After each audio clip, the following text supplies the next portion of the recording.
Hello and welcome to Art and Self. I am Cindy Ingram, your host and the founder of Art Class Curator, Curated Connections, and the Art and Self Connection Circle.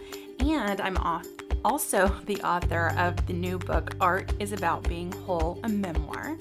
This is the podcast where we experience the range and depth of what it means to be human, seen through our connections and conversations about intriguing works of art. These art conversations are here to show you that art is here for you as a catalyst, a challenger, a coach, and a comfort. If you love listening to these insightful conversations and want more connected content about connecting with art, I invite you to check out my new book, Art is About Being Whole, coming out on October 31st, 2023. You can get more information and sign up for book updates at artisaboutbeingwhole.com.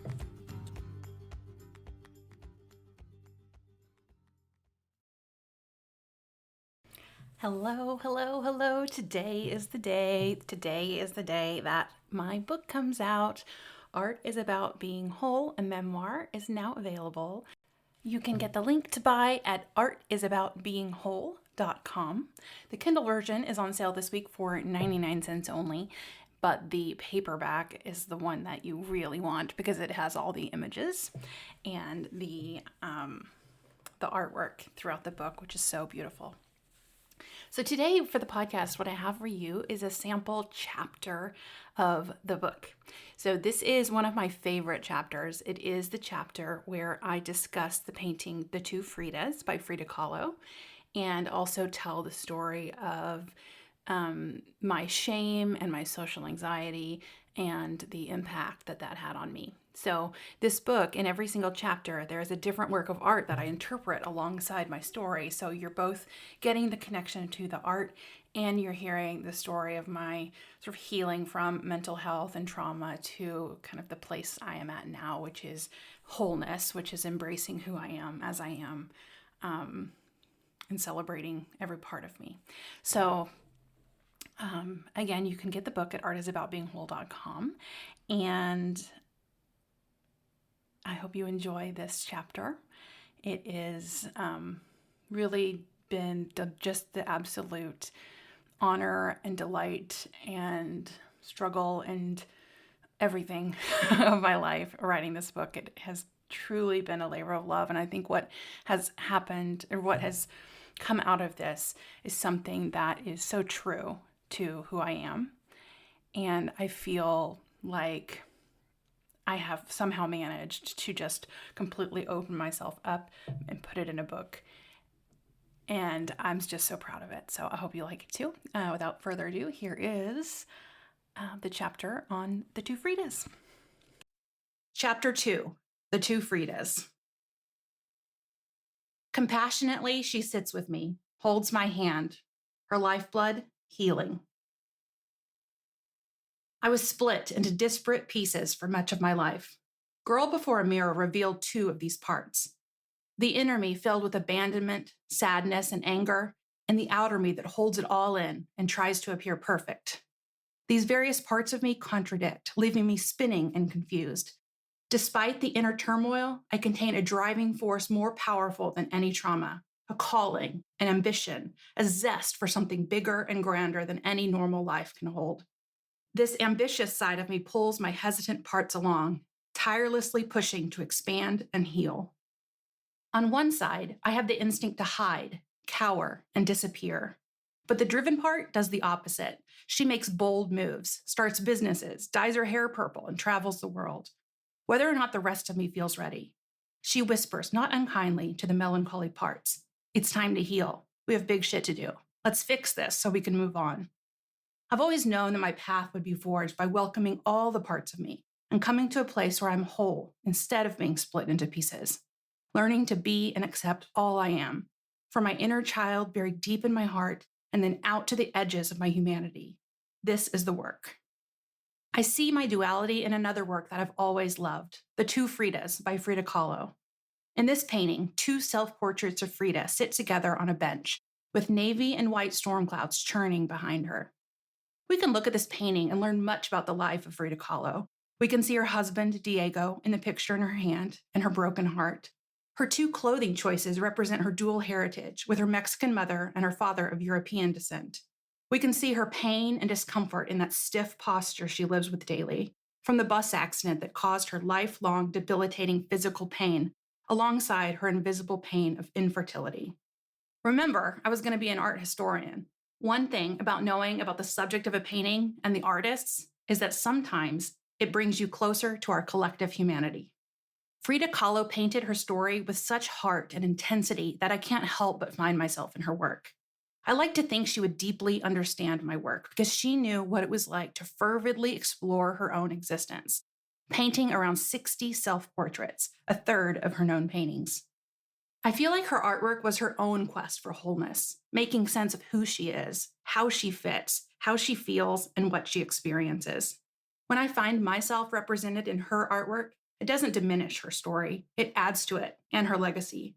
Her art becomes a beacon for passionate people to find that soul connection that unites two people through art and stories.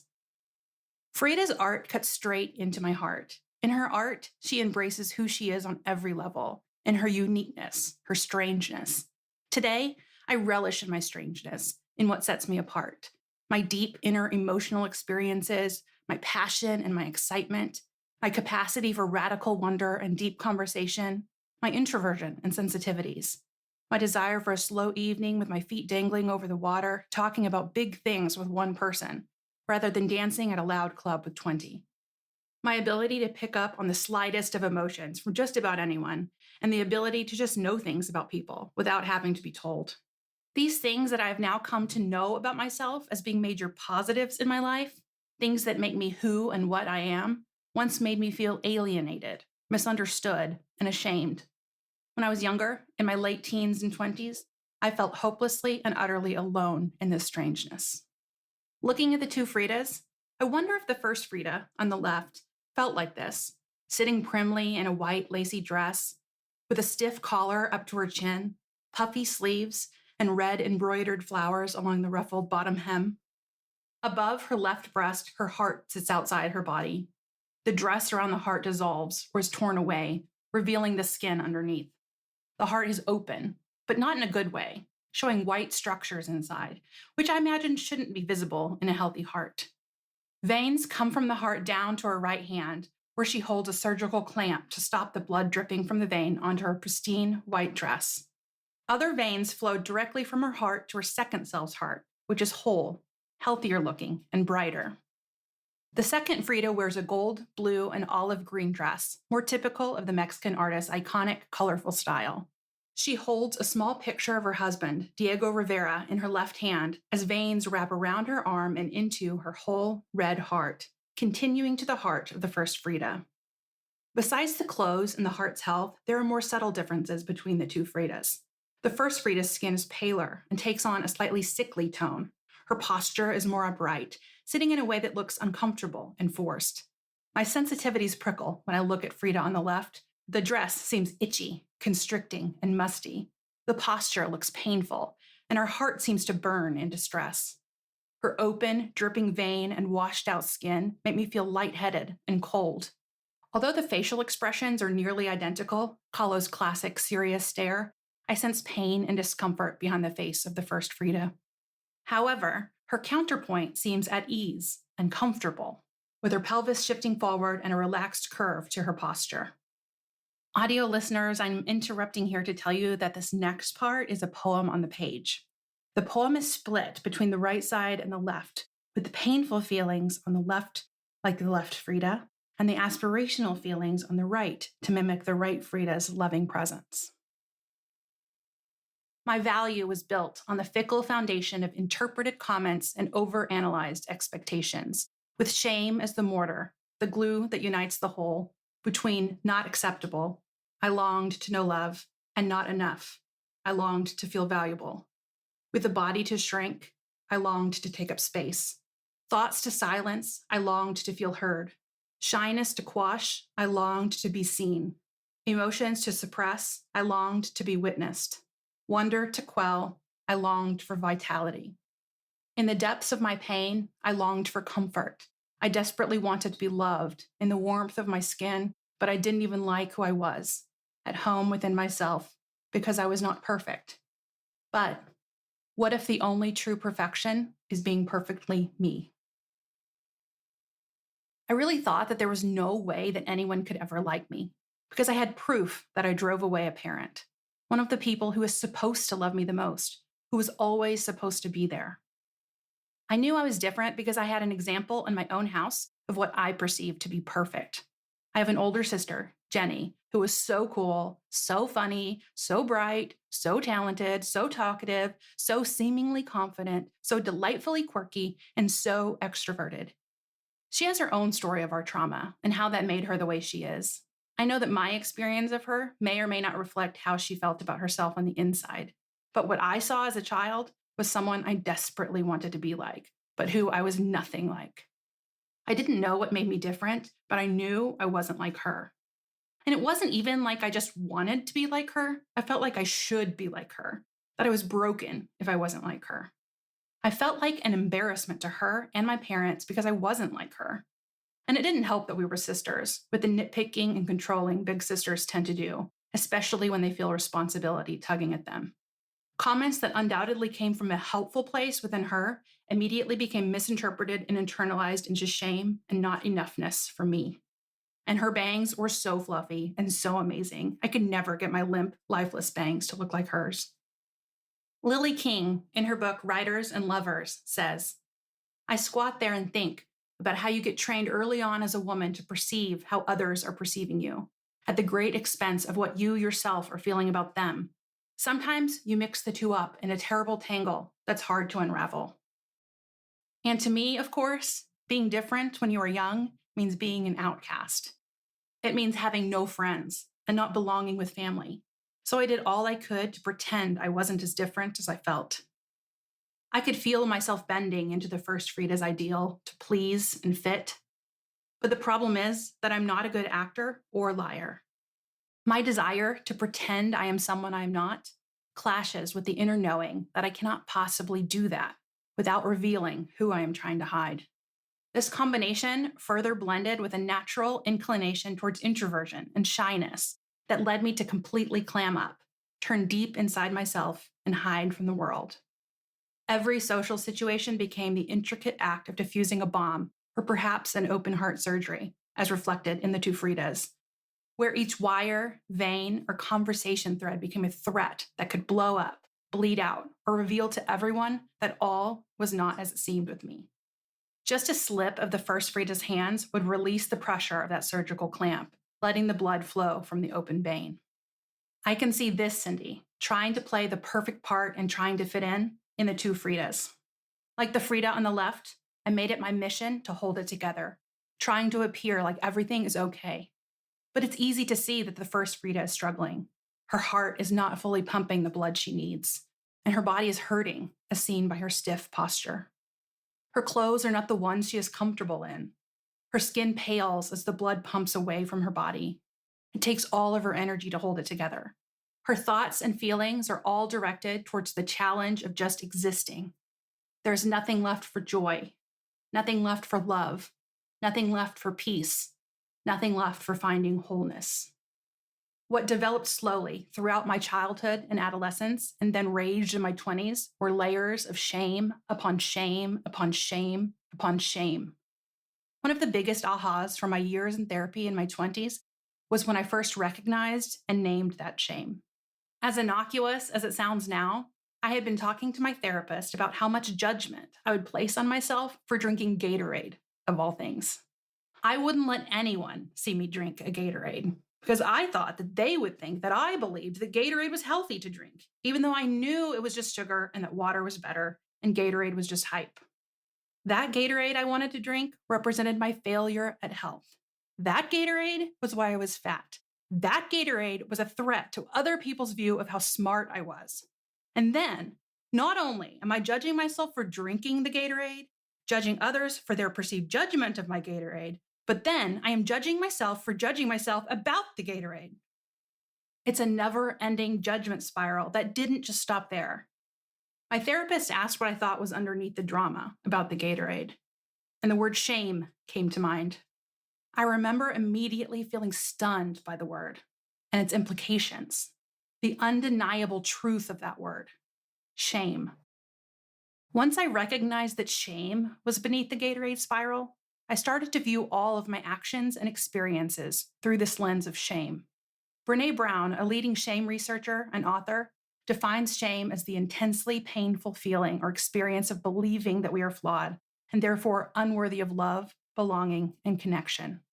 I sincerely wanted to be loved and to belong, as we all do at our very human cores. But I also believed deep down that I was not worthy of that love and belonging. I was too much, too controlling, too emotional, too rough around the edges, too boring, and too burdensome. And like the dark and stormy clouds behind the two Fridas, shame created a cloud between who I thought I should be and who I actually was. It obscured my vitality, my aliveness. It hid away the things that set me apart from others, the things that truly lit me up and brought me the most joy. As I have healed over the last 20 years from this shame, it has felt like unburying the real me. I always knew she was there.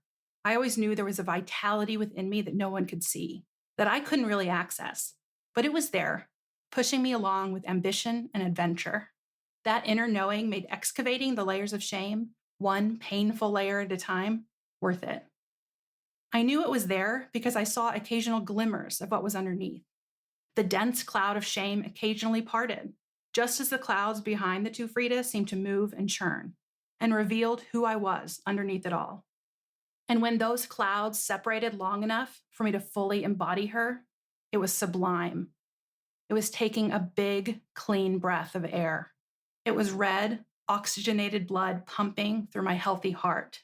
It was the comfort of a relaxed posture and a warm embrace. It was my exterior matching my interior. It was wholeness. In my senior year of college, I had a moment where this real me peeked out from behind the shame cloud. My college years were not the cliched best years of my life. My college years were mostly spent on my landline phone with my long distance boyfriend, now husband, or alone in my apartment in an old hand me down recliner, watching reruns of Friends, playing Boggle on my clunker early aughts laptop, with my only friend Boo, my sweet black cat, curled up on my legs. Any friends I made were short lived or situational. The glimmer of the real me came during my class, Medici Florence and the Politics of Art, taught by my favorite art history professor, Dr. Lewis Waldman at the University of Texas at Austin. To me, he was the epitome of a good teacher, so passionate and animated. He made Renaissance art exciting and intriguing. And even though it was never really a favorite art movement of mine, he captivated me with his teaching style. I saw my own passion for art in his enthusiastic tirades, standing up on the tables with his personality lighting up the dark lecture hall as he waved his hands around in excitement, talking about what I loved most, art. He loved what I loved and made it come alive, drawing me to his classes. As we were preparing for a test in class one day, he invited students to the podium to lead the test review, a teaching strategy I adopted later in my career.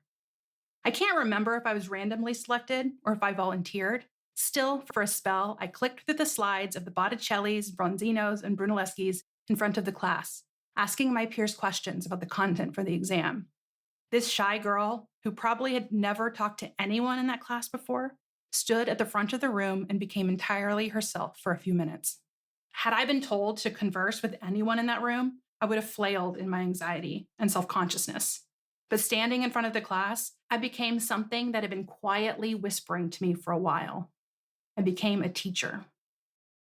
Later that day, Dr. Waldman approached me while studying in the art building and said, "Cindy, you're a natural-born teacher." Not only had I felt it in front of the class, but it was noticed by someone I admire. That comment pierced through the dense cloud of shame and became a moment I have always remembered. From that point on, this is what I knew to be true. I am a teacher. And I'm not just a teacher, but a damn good teacher. Tears spring to my eyes and goosebumps percolate in my arms as I write these words today, 21 years later. A quick comment to a shy student can send ripples through the rest of their life. It's powerful.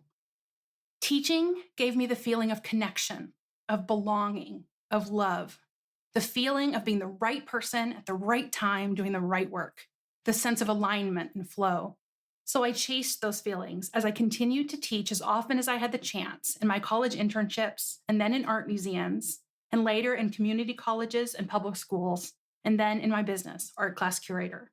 helping other teachers love the craft of teaching with works of art. I would come alive as soon as I got in front of a group of kids or adults. I used to think that my change in demeanor was because teaching was a type of performance. It was putting on a show, embodying a character, and pretending to be confident, faking it until I made it. But I realized along the way that this confidence wasn't an act. As I started to see results of my teaching with the connections that my students made, I realized that I really am a natural born teacher. I'm good at this. In his book, Bewilderment, Richard Powers says, teaching is like photosynthesis, making food from air and light. It tilts the prospects for life a little. The best class sessions are right up there with lying in the sun, listening to bluegrass, or swimming in a mountain stream. In my teaching, I could feel the full fire of my passion for art and share it with others. I could make a real impact on people. And with that confidence and knowledge, hidden parts of my personality could emerge. When teaching, I could allow myself to be charming, funny, and approachable. I could be excited and passionate without abandon and without fear of overwhelming people. I was safe with the art. I was allowed to marvel and celebrate the delightful without dodging judgment or shame. I experienced firsthand how Dr. Waldman's enthusiasm penetrated his classrooms, so I let my natural enthusiasm emerge. Teaching allowed me to feel whole. This revelation of spirit, this eye in the storm of my shame, began to open up some big, unanswered questions. How can I be the vital and at ease Frida on the right, while also feeling the intense pain and discomfort of the left Frida? How could I relish in the joy of the teaching moment, while also wanting to hide and sometimes just cease to exist? Because as delightful as that break in the shame cloud was, the rest of the time I was not okay, and I didn't know why or how to help myself feel better. The year that Dr. Waldman proclaimed me a natural-born teacher was the very same year that my anxiety and shame overwhelmed me, to the point of failing my advanced Italian class. Not because I didn't know the content, but because I couldn't even open the door to go to the class. I can still feel the panic that set in as I reached for the door handle. I felt electric jolts up and down my limbs in that intense fight, flight, or freeze moment. I have to shake out my arms as I write just with the memory of them. These drastic physiological responses stopped me from attending class and sent me fleeing, crying on the bus ride home. Every inch of my body would not allow me to enter that building. Every inch of my body told me that I was in danger. I didn't understand what was happening. It felt so much bigger than just not wanting to go to class. I couldn't breathe at the thought of walking in that door. I didn't understand how someone who spent her whole life priding herself on being a straight A student and being perfect could have taken a fall quite so hard. I knew that socially and emotionally I was a mess, but I could do no wrong academically. This class tore apart that identity. I really didn't understand what was happening to me. I know now I had a nervous system response, but at the time, I didn't understand what was happening in my body that wouldn't let me into that classroom. I didn't yet even know that anxiety disorders existed. Not only did I fail that class in the last semester of my senior year, but I also failed to officially graduate on time because of it. My self-esteem was so low, my confidence was so shaken, and my shame was so deep that I allowed my whole family to come down and celebrate my college graduation. I walked across that stage and didn't have a degree on the other side of that handshake because I had failed my last class. I've never told my family this, and this is probably the first time they're learning it, reading this book. Sorry, Mom, I lied. Footnote.